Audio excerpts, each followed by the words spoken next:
အားလုံးမင်္ဂလာပါခုဆိုလို့ရှိရင်ခတိုးရင်ဖုံလက်လျှောစတစ်ဇာအင်ဂျီပုံစံလေးပြီးသွားပါပြီเนาะအဲ့တော့ဒီအင်ဂျီနဲ့ပတ်သက်ပြီးတော့မှဖြစ်ဆွတ်သင်ခန်းစာလေးကိုပြပြပေးပါမယ်လက်လျှောဆိုတာက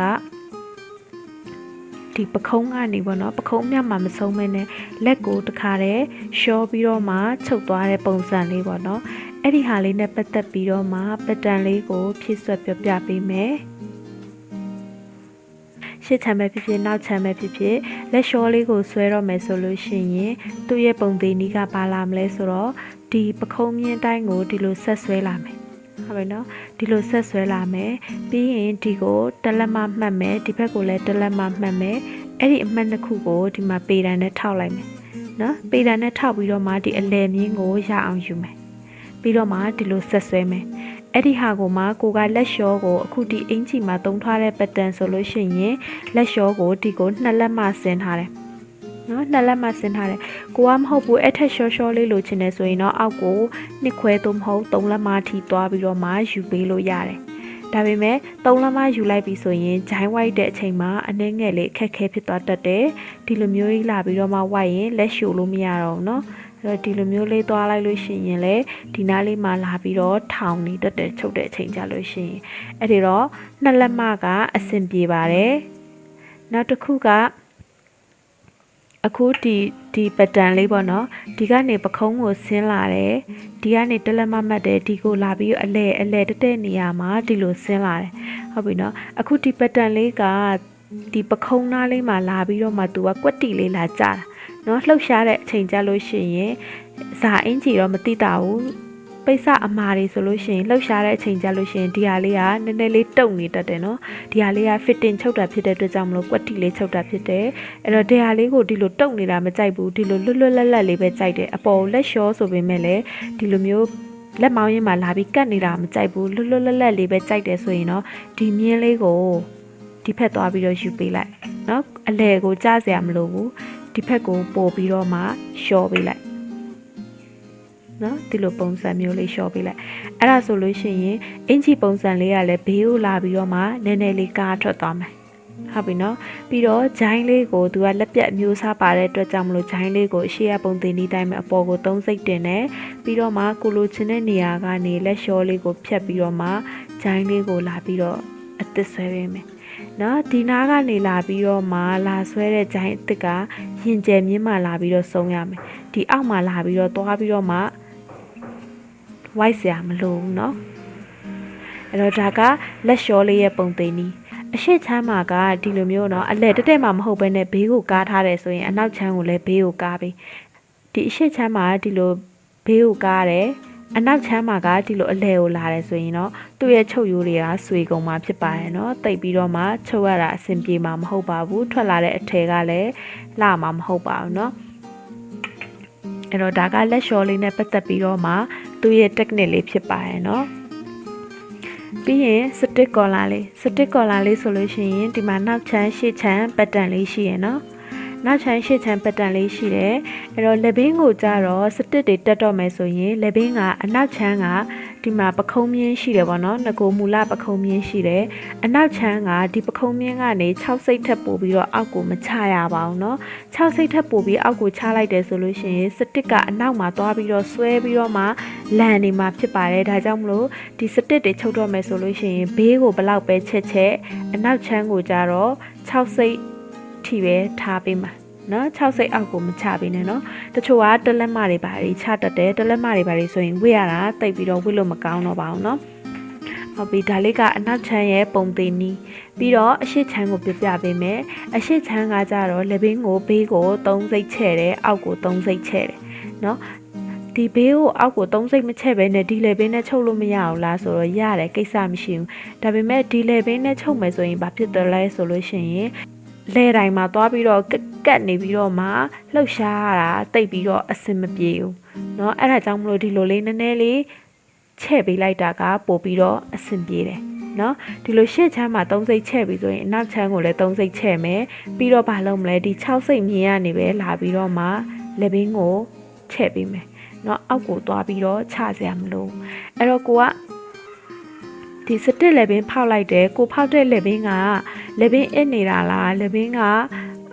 အစင်မပြေရလားအဲ့လိုမျိုးပြန်ပြီးတော့မှအဖြေကိုတိုက်ချင်တဲ့အခါဘာလုပ်မလဲဆိုတော့ဒီနာကရတဲ့အဖြေကိုမှတ်မယ်ပတံမာတော့ကဒီမှာ3.3ရတယ်ဒီဘက်မှာတော့ကကြတော့ဒီရရတဲ့အဖြေကိုမှတ်မယ်ဒီမှာ4.4ရတယ်အဲ့တော့3.3နဲ့4.4နဲ့ပေါင်းရင်9.9ရတယ်အဲ့ဆိုရင်လက်ဘင်းကအရှိအနောက်ပေါင်းကို9.9ရှိတယ်အရှိနောက်ဒါတဝက်ပေါင်းပေါ့နော်9.9ကိုပြန်ပြီးတော့မှဒါအပြည့်ပြန်ပြီးတော့တွက်လိုက်မယ်ဆိုလို့ရှိရင်သူက15.4ဖြစ်သွားမယ်နော်15.4ဆိုတော့15.4ဆိုတော့ငကိုရဲ့လက်ဘင်းကိုတိုင်းကိုကြည့်လိုက်နော်လက်ဘင်းကိုတိုင်းမှာ14ခွဲလောက်ပဲရှိတယ်ပတံမှာလာပြီးတော့15.4ရှိတယ်ဆိုရင်ငကိုမူလကိုတိုင်းနဲ့ဒီအခု17မှာထွက်လာမဲ့ကိုတိုင်းနဲ့ဟာတလက်မခွဲလောက်ကွာတယ်ဆိုရင်ဒါဝေ့ရတာကွက်တိအနေထားမှာရှိပါနော်ကွက်တိဆိုတာကလုံးဝ fitting ကွက်တိမဟုတ်ဘူးဝေ့ရတာတက်တာနဲ့ကြည့်လို့အဆင်ပြေတဲ့အနေထားမှာရှိတယ်နော်အဲ့တော့ကိုဖောက်တဲ့လက်ဘင်းကဒီစတစ်ကော်လာတွေဘာတွေဖြစ်မဲနောက်ပြီးတော့လုံးကွတ်တွေဘာတွေလက်ဘင်းသားလေးအတိချုပ်မယ်ဆိုလို့ရှိရင်လက်ဘင်းရဲ့အဖြေကိုကအဆင်ပြေမပြေကိုဒီလိုပုံစံနည်းနဲ့သွားပြီးတော့မှတွက်ပြီးလို့ရပါတယ်နော်ဟုတ်ပြီအဲ့တော့ဒါလေးကကိုထဲမှာစတစ်လက်ဘင်းဖောက်နည်းလေးနော်ပြီးတော့ပတံမှာစတစ်လေးကိုလာပြီးတော့ဆွဲတဲ့နည်းပတံမှာစတစ်လေးကိုလာပြီးတော့ဆွဲတဲ့နည်းကဒီလိုရေပြင်းညီမြင့်တစ်ချောင်းဆွဲတယ်ပြီးတော့မှဒီလိုမျိုးမြင့်မတ်တစ်ချောင်းထောင်းတယ်ဒီမြင့်လေးဟာ90ဒီဂရီရှိရမယ်နော်90ဒီဂရီရှိရမယ်ပြီးတော့ရင်ဘာလုပ်မလဲဒီကနေဒီကိုနောက်ချမ်းအတိုင်းယူမယ်ပြီးရင်ဒီကနေဒီကိုရှေ့ချမ်းအတိုင်းယူမယ်ထားပါတော့ဒီမှာ3.3ဒီမှာ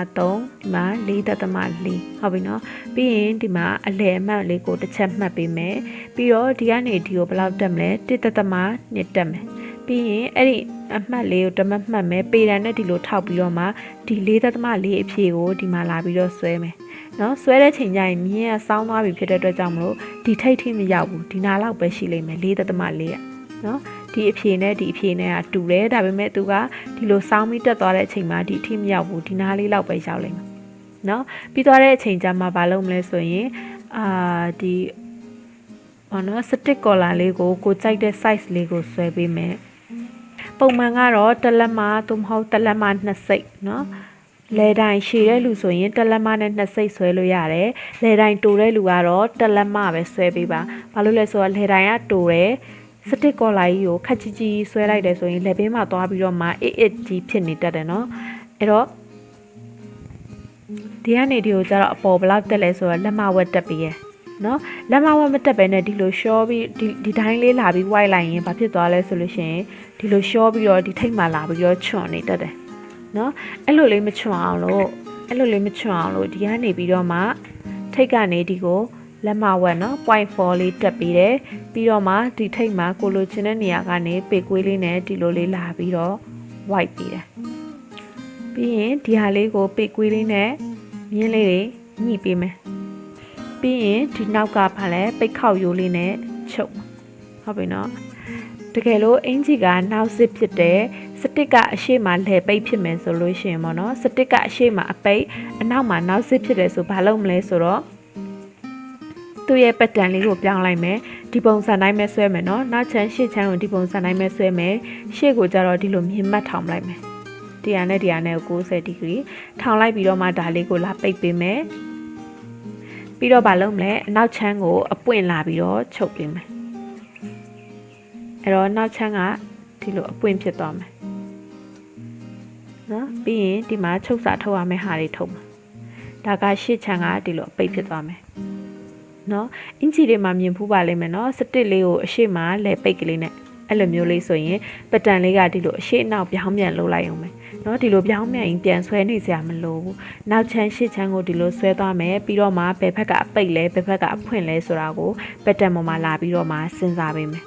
ဇာအင်ဂျီမှာဘာကိုအဓိကပြချင်တာလဲဆိုတော့ဇာအင်ဂျီတွေကိုချုပ်တော့မယ်ဆိုရင်အတွင်းခံပိတ်စကိုဘယ်လိုချုပ်ရလဲဆိုတဲ့ technique ကိုအဓိကပြပေးချင်တာဖြစ်ပါရဲ့เนาะဒီအင်ဂျီမှာအဲ့တော့အတွင်းခံမဲ့ပိတ်စလေးကိုကြတော့ဒီလိုတဲ့ဆိုလို့ရှိရင်ကွတ်စာတွေပါတယ်မလို့ကွတ်စာတွေပါတယ်မလို့ပဲနဲ့ဒီနှစ်ကိုဖြတ်ချင်တဲ့နေရာအပေါ်မှာတလက်မပို့ပြီးတော့မှဖြတ်ပေးလိုက်ပြီးတော့အဲ့ဒီဟာလေးကိုခောက်ချုပ်ပေးလိုက်ရုံပဲအခုဒီအင်ဂျီမှာကတော့အနောက်ချမ်းမှာအဲ့ဒီနီးစနစ်လေးကိုပြထားပေးရเนาะအဲ့တော့တကယ်လို့ရှေ့ချမ်းမှာကိုကဒီလိုကကြီးပုံမဟုတ်ပဲနဲ့တဲ့ဆိုလို့ရှိရင်လိုကွတ်စာကြီးတွေယူနေစရာမလိုဘူးဒီလိုနောက်ချမ်းလိုမျိုးပဲဒီလိုမျိုးလာပြီးတော့မှချုပ်ပေးလို့ရပါတယ်เนาะအဲ့တော့ဒီအင်ဂျီမှာတော့နောက်ချမ်းနဲ့ရှေ့ချမ်းနဲ့မတူအောင်လုပ်ထားပေးတယ်ဘာလို့လဲဆိုတော့ technique နှမျိုးကိုပြစင်လို့ပါเนาะအဲ့တော့ရှေ့ချမ်းမှာချုပ်တော့မယ်ဆိုရင်ကြတော့ရှေ့ချမ်းမှာကြတော့ဒီလိုအခုံးလေးဖြစ်နေเนาะဒီလိုအခုံးလေးဖြစ်နေဟုတ်နော်အဲ့တော့အဲ့လိုအခုံးလေးကိုကြတော့ဒီလိုအပေါ်မှာတလက်မပိုညှက်ပြီးတော့မှဒီလိုခောက်ချုပ်လို့မရအောင်နော်သူ့ကိုကွတ်စာလေးနဲ့ချုပ်ပေးမှရတာဖြစ်ပါတယ်ဒါကြောင့်မလို့သူ့ကိုကွတ်စာလေးနဲ့ညှက်ပြီးတော့မှထည့်ပြီးတော့မှချုပ်ပေးရတာဖြစ်ပါတယ်နော်အဲ့တော့ဒီရှေ့ချမ်းရဲ့ technique ကတော့အဓိကကတော့ဒီအခုံးလေးကိုကွတ်စာနဲ့ချုပ်တဲ့ technique လေးဖြစ်ပါတယ်အဲ့တော့ဒီရဲ့အင်ဂျီလေးရဲ့သဘောတရားကိုတေချာလေးနားလည်သွားပြီဆိုလို့ရှိရင်ဒီပုံစံမှမဟုတ်ဘူးเนาะဇာအင်ဂျီနောက်ခွဲအင်ဂျီပဲဖြစ်ဖြစ်ရင်ဖြတ်ဆက်အင်ဂျီပဲဖြစ်ဖြစ်ဘယ်လိုပုံစံနေပဲလာဒါလေးကဇာတွေးလို့ရှိရင်ကိုကအောက်ခံပိတ်စနဲ့ဆိုရင်ဘယ်လိုချုပ်ရမလဲဆိုတော့ဒီစနစ်လေးကိုရသွားမှာဖြစ်ပါတယ်เนาะဥပမာထားပါတော့ဒီလိုမျိုးလေးပေါ့เนาะဒီလိုမျိုးလေးကိုဒါကဇာအင်ဂျီလို့သဘောထားလိုက်เนาะဇာအင်ဂျီလို့သဘောထားလိုက်ရှေ့ချမ်းကိုဒီလိုမျိုးဖောက်မယ်เนาะအပေါ်ကဒါလေးကဇာပေါ့ဒီကမှာအောက်ခံဒီလိုဖောက်မယ်ဆိုလို့ရှိရင်လေရတယ်အဲ့ဒါဆိုလို့ရှိရင်ဘာလုပ်မလဲဆိုတော့ကွတ်စာကိုဒီလိုမျိုးလေးထည့်ပေးလိုက်ရုံပဲဟုတ်ပြီเนาะအဲ့ဒါဆိုရင်ဇာအင်ဂျီနဲ့ပတ်သက်ပြီးတော့မှဒါလေးကဒီစနစ်လေးရသွားတာဖြစ်ပါတယ်เนาะဒီမှာအဓိကပြောချင်တဲ့ technique ကဘာရှိလဲဆိုလို့ရှိရင်တောက်ဖြောက်တဲ့ technique လေးဖြစ်ပါတယ်เนาะအဲ့တော့ဒီအင်ဂျီမှာကျတော့တဆင့်မြင့်ထားတဲ့ဂျိုင်းတောက်ထည့်တဲ့နီးလေးကိုသုံးထားပေးပါတယ်ဂျိုင်းတောက်ထည့်တဲ့နီးလေးကိုသုံးထားပေးတယ်အဲ့တော့ဂျိုင်းတောက်ထည့်ပြီဆိုလို့ရှိရင်ဘာလုပ်တယ်လဲဆိုတော့ဒီမှာဂျိုင်းကိုအသစ်ဆွဲပေးတယ်เนาะဒီမှာကဘာလို့ဂျိုင်းတောက်ကိုဖြောက်လိုက်တာလဲဆိုတော့ကိုကတောက်ကိုနှစ်ခုမမြင်ချင်ဘူးပေါ့เนาะဒီမှာဇာလဲဇာနောက်ပြီးတော့မှဒီလိုမျိုးအတွင်းချမ်းတွေရောအပေါ်ထမ်းအပေါ်ကဇာတွေရောဆိုပြီးတော့မှရှုပ်နေရအဲ့တော့တောက်ကိုကြတော့နှစ်ခုထိုးလိုက်ရင်မျက်စိတွေရှုပ်ကုန်မယ်ပြီးတော့ချုပ်ရတာလည်းတတောင့်တတမရှိဘူးဆိုတဲ့အတွက်ကြောင့်မလို့တောက်ကိုဖြောက်တာเนาะတောက်ကိုဖြောက်တာအဲ့တော့တောက်ကိုဖြောက်တော့မယ်ဆိုလို့ရှိရင်ဒီတောက်ကိုဒီလိုမျိုးထပ်လိုက်တယ်เนาะထပ်ပြီးတော့မှဒီထိတ်ထိကိုလာပြီးတော့မှဒီမှာလာပြီးတော့ခွဲလိုက်တယ်တောက်နှစ်ခုကထပ်လိုက်တော့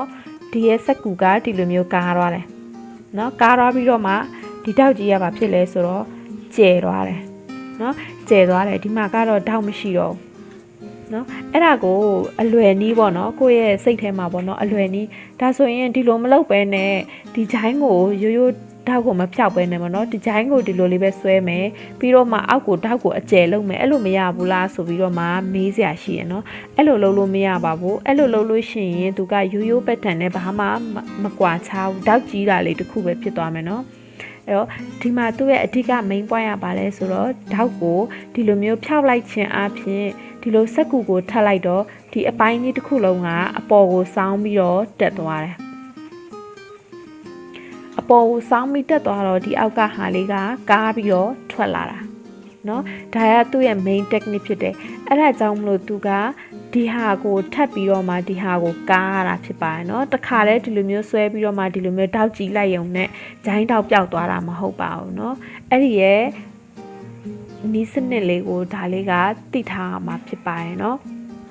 ဒါဆိုလို့ရှိရင်เนาะအခုဒီအင်ဂျီမှာပါတဲ့ဖြည့်ဆွတ်သင်ခန်းစာလေးနဲ့နီးစနစ် technique အကြောင်းလေးကိုပြပြပေးသွားပြီဖြစ်ပါရဲ့เนาะအဲ့တော့ဒါလေးကိုသိထားပြီဆိုလို့ရှိရင်အင်ဂျီလက်လျှောတွေဘယ်လိုပုံစံမဲလာကိုက pattern လေးကိုစဉ်းစားတတ်မယ်ချုပ်ပုံလေးကိုစဉ်းစားတတ်မယ်စတစ်ဆိုလို့ရှိရင်လည်းအရှိပဲခွဲမလားနောက်ပဲခွဲမလားမျိုးစုံပေါ့နော်စတစ်အတွက်ကိုလည်းကိုကစဉ်းစားတတ်မယ်ဇာအင်ဂျီဆိုလို့ရှိရင်လည်းကိုကအတွင်းခံတဲ့ပိတ်စနဲ့အပြင်ပိတ်စနဲ့ကိုဘယ်လိုချုပ်ရမလဲဆိုတဲ့ဟာလေးကိုလည်းဒီအင်ဂျီမှာနီးစနစ်လေးကကိုကသိသွားပြီเนาะပြီးတော့ဒီအင်ဂျီမှာပဲနောက်ထပ်ပါလဲဆိုတော့တောက်ဖြောက်တဲ့ technique လေးကိုလည်းကိုကသိသွားပြီဖြစ်ပါတယ်เนาะ နောက်ဗီဒီယိုမှာပြန်တွေ့ပါမယ်